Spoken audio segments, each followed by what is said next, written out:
러시아가 우크라이나의 동부전선에서 진격을 하는 배경에는 화학무기를 쓴 탓이다, 이런 주장이 나왔습니다.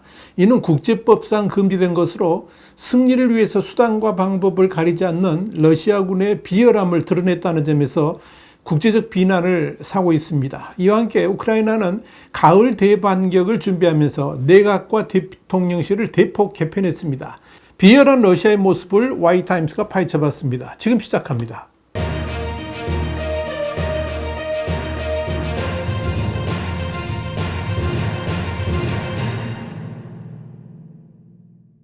우크라이나 현지 매체인 키이우 인디펜던트는 지난 31일 우크라이나 및 러시아 양쪽 모두 공고한 참호를 구축한 탓에 동부전선이 크게 흔들리지 않았는데 소강 상태였던 참호전에 러시아가 화학무기를 쓰기 시작하면서 우크라이나군이 어쩔 수 없이 후퇴할 수밖에 없었다 그러면서 러시아군이 쓰는 화학무기는 시대 회산 목적으로 쓰이는 CS가스, 그러니까 최루가스로 피부와 눈에 닿으면 불에 타는 듯이 아프고 구토와 현기증을 유발하며 흡입하면 폐와 장기에 쥐어짜는 듯한 고통을 초래하고 숨쉬기가 어려워진다, 이렇게 설명했습니다.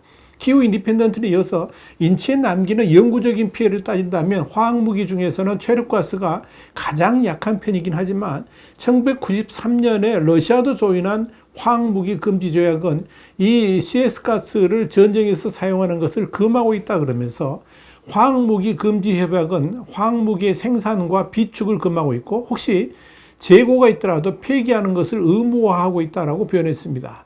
이는 혹시라도 재고를 가지고 있게 되면 전쟁이 장기화되면서 화학무기의 치명도도 높아질 가능성이 존재하기 때문이다 하는 것이 이 매체의 설명입니다. 그런데 그동안 우크라이나 동부 지역 점령이 블라디미르 푸틴의 최우선되는 명령이었음에도 불구하고 소강 상태를 면치 못하고 있었을 뿐만 아니라 심지어 우크라이나군이 러시아 본토 쿠르스크주를 급습해서 점령하기까지 하자 이에 당황한 러시아군이 급기야 화학무기를 꺼내어 동부전선에서 돌파구를 찾고 있다, 이런 이야기입니다. 키이우 인디펜던트에 따르면 러시아군은 CS가스를 주입한 수류탄을 드론에 장착해서 우크라이나군 참호나 진지에 떨어뜨립니다. 그렇게 되면 생화학무기 방독면을 준비하지 못한 우크라이나군은 결국 견디다 못해 참호에서 뛰어나오게 되고 그때 러시아군의 공격 드론이라든지 러시아군의 2차 공격을 받게 됩니다. 그러면서 전선이 무너진다는 것입니다.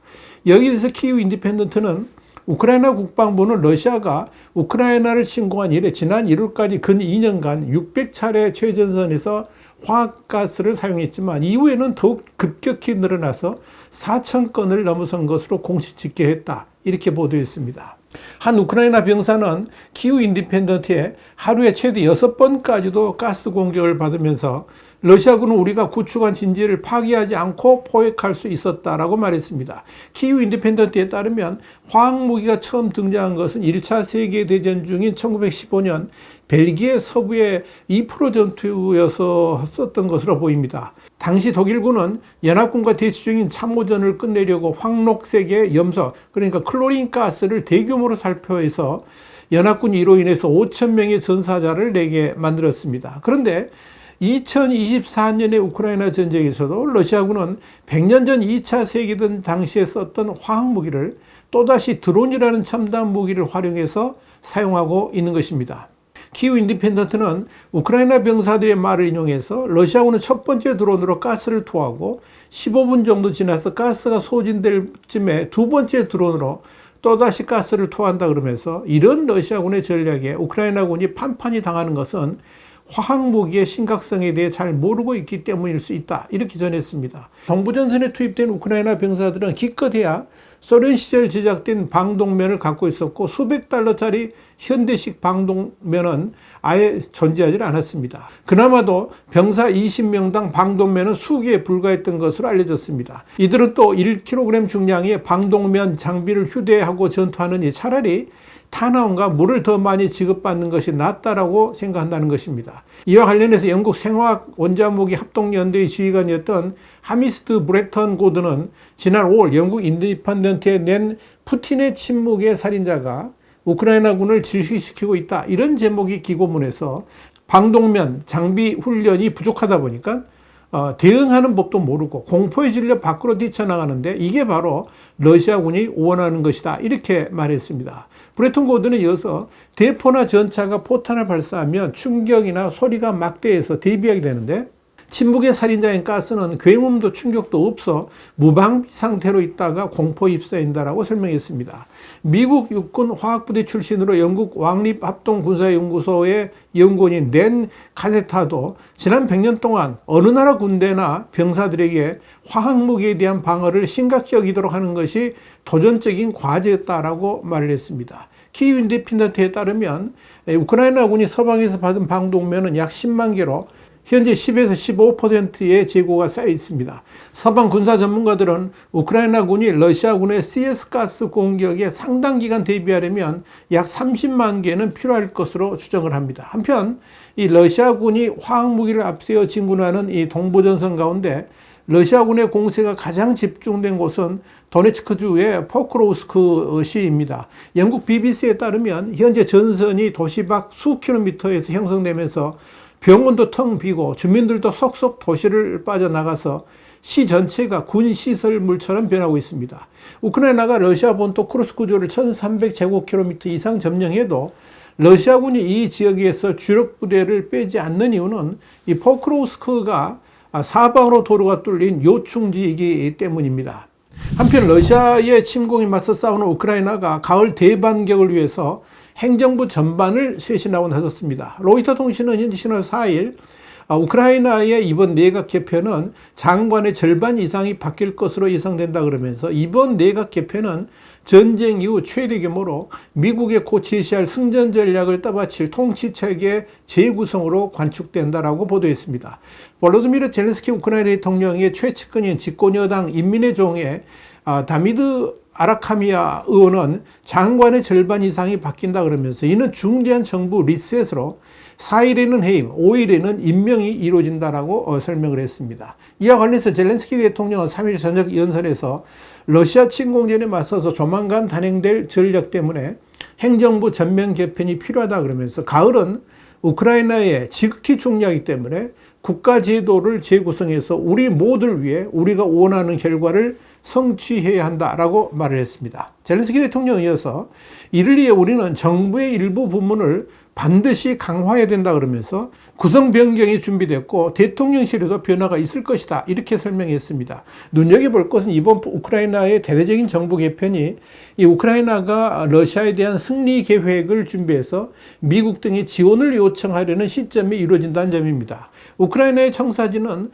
러시아를 군사적, 외교적, 경제적으로 압박해서 전쟁을 끝내도록 한다는 것이지만 세부 내용은 아직 공개되지는 않았습니다. 다만 여기에는 러시아 본토에 대한 급습, 러시아 본토 더 깊숙한 곳에 대한 장거리 드론 공격, 또 러시아 우방들을 동원한 우크라이나 평화회의 등이 포함된 것으로 전해졌습니다. 사실 미국 대선을 앞둔 시점에서 젤렌스키 대통령은 2022년 2월 러시아의 우크라이나 침공 후 2년 6개월 넘게 지속된 소모전에서 새로운 승부수를 던져야 될 때가 된 것으로 판단하고 있는 것으로 보입니다. 이런 차원에서 이 우크라이나는 러시아 본토 크루스크주를 점령을 했고 대규모의 드론 공습을 러시아 본토를 향해 가하고 있는 것으로 보입니다. 이런 상황에서 우크라이나는 미국을 비롯한 동맹국에 승전의 확신을 심어줘야 될 때가 되었다라고 판단한 겁니다. 이 와중에 러시아의 과학자들이 푸틴의 영원한 생명, 그러니까 영생을 위한 특별 연구에 착수했다는 소식이 전해져서 충격을 주고 있습니다. 한마디로 푸틴이 더 이상 늙지 않는 비법을 연구하라 이런 지시가 떨어졌다는 겁니다. 영국의 더 타임스는 4일 오는 10월 7일에 72세가 되는 푸틴 대통령이 이미 25년 동안 집권을 해왔는데 앞으로 영구 집권을 위해서 영생의 비밀을 밝히라고 과학자들에게 지시했다 이렇게 보도했습니다.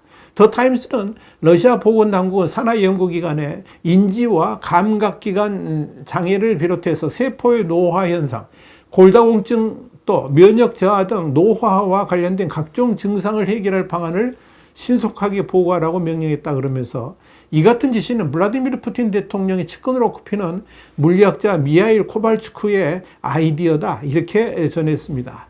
더 타임스에 따르면 죽지 않고 영원히 사는 삶에 집착하는 그는 영생의 비법을 개발하자는 아이디어를 푸틴 대통령에게 보고한 것으로 전해졌습니다. 러시아 남성의 평균 수명이 67세인데 반해 이미 72세가 된 푸틴의 건강을 우려해서 국가적 차원에서 푸틴의 영생을 위해 발벗고 나선 셈입니다. 사실 푸틴의 건강에 대해서는 그동안 많은 소문들이 있어 왔습니다. 파킨슨병에 걸렸다는 풍문도 있었고 또 암에 걸렸다는 언론 보도들도 나왔습니다. 이와 함께 푸틴이 활력을 유지하기 위해서 시베리아 사슴에 녹용에서 추출한 피 성분으로 목욕을 한다는 소문도 있었습니다. 이런 가운데 푸틴의 영생에 대해서 본격적으로 연구를 하라는 지시가 과학자들에게 내려갔다는 겁니다. 여기에 대해서 한 과학자는 푸틴과 그 측근들을 언급하면서 아무도 그 바보들을 말리지 못한다라고 말한 것으로 전해졌습니다. 한편 푸틴 대통령의 노화 방지법 개발을 진두지휘하고 있는 것으로 보이는 코발추크는 핵 에너지 연구시설인 크루차토프 연구소 소장이지만 다양한 음모론에 빠진 것으로도 유명한 사람입니다. 그는 미국이 인간과 유전적으로 다른 새로운 인류를 창조하고 있다는 보고서를 러시아 상원에 제출하기도 했고 서방 국가들이 러시아인만 특정해서 공격할 수 있는 생물학적 무기를 개발한다. 이런 말도 안 되는 주장도 편 적이 있었습니다. 화이트한 국제정세 분석의 추복이었습니다. 감사합니다.